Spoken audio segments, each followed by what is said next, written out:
Hi, I'm Andreas Schmidecker. I'm the producer of the game The Eternal Life of Goldman for THQ Nordic, and the game is being developed by Weepy Studio.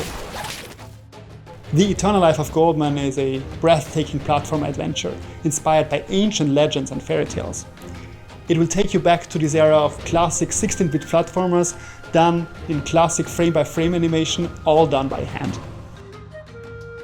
I would say the most unique thing about The Eternal Life of Goldman is its unparalleled attention to detail with 2D art. So you probably have seen, hand-drawn art before, but not at this scale, not at this level of detail, and done without any AI or generative methods involved to bring details to every little facet of the game.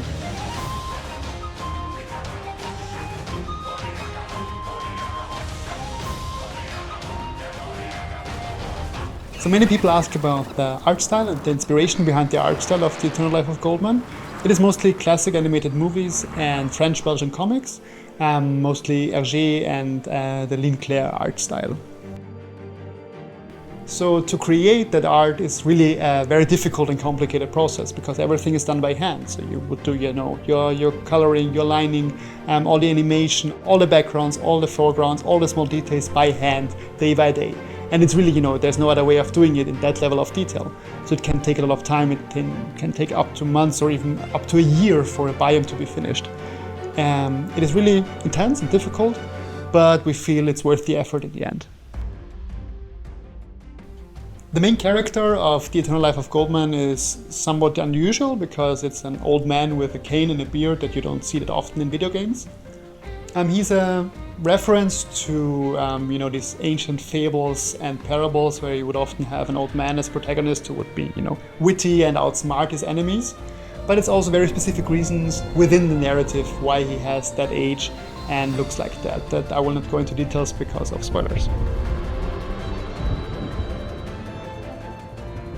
So I think we're most excited for players to figure out all the small details about the world and the story. So there's lots of small little things in the animation, in the backgrounds and foregrounds that you can find and look for that tell a story. And just for players to figure that out, puzzle it all together, piece it together, that would be super interesting for us to find out. The main inspiration for The Eternal Life of Goldman are these platformers of the 16-bit era. And we hope the game will take you back to that era or will make you experience that for the first time. And it is really this kind of side-scrolling adventure, but with the accessibility and the quality of life features of a modern game.